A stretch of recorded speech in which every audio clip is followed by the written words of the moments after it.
તો વાત હવે જૂનાગઢ શહેરની કરીએ, જ્યાં નવા બનેલા સિમેન્ટ રોડને ફરી ખોદતા વિવાદ ઉભો થયો છે। મહાનગરપાલિકાએ નવા રોડને ફરીથી ખોદતા વિપક્ષે રોડના કામમાં ભ્રષ્ટાચાર અને આયોજનના અભાવના ગંભીર આક્ષેપો કર્યા છે। આ અંગે વિપક્ષે કહ્યું છે કે પ્રજાના પૈસાનો બેફામ બગાડ થઈ રહ્યો છે। મહાનગરપાલિકાના સત્તાધીશો કોઈપણ પ્રકારના આયોજન વિના કામગીરી કરે છે। છેલ્લા 3 મહિનાથી અમે લોકો જોઈએ છીએ કે શેઠની ટાંકીથી કાળવા ચોક સુધીનો જે વિસ્તાર છે, જે રોડ છે, એ ખોદી અને આજે એનું કામ હજી પણ થયું નથી। ચોમાસું માથે છે, જ્યારે પણ વરસાદ આવશે ત્યારે આ રોડની હાલત શું થશે? ખરેખર આવી જ રીતે આખા જૂનાગઢની અંદર દરેક રસ્તા ખોદી નાખ્યા છે। કોઈ જાતનું આયોજન તો હોવું જોઈએ ને, કે પહેલા આ રસ્તો બનાવો, આ રસ્તો ક્લિયર કરો, પછી બીજો એરિયા ખોદો। એની બદલે આખું જૂનાગઢ એકારે ખોદી નાખ્યું છે।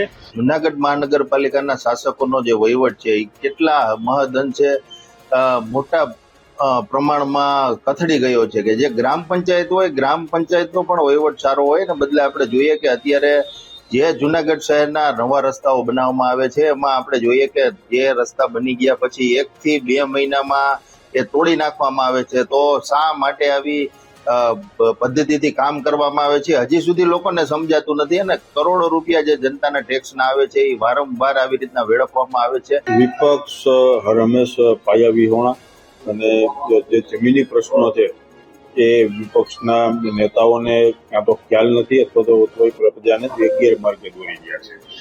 જૂનાગઢ મહાનગરમાં નવા બનેલા સીસી રોડમાં પૂરેપૂરી કાળજી લેવામાં આવી રહી છે કે આ રોડ ફરીથી તોડવો ન પડે।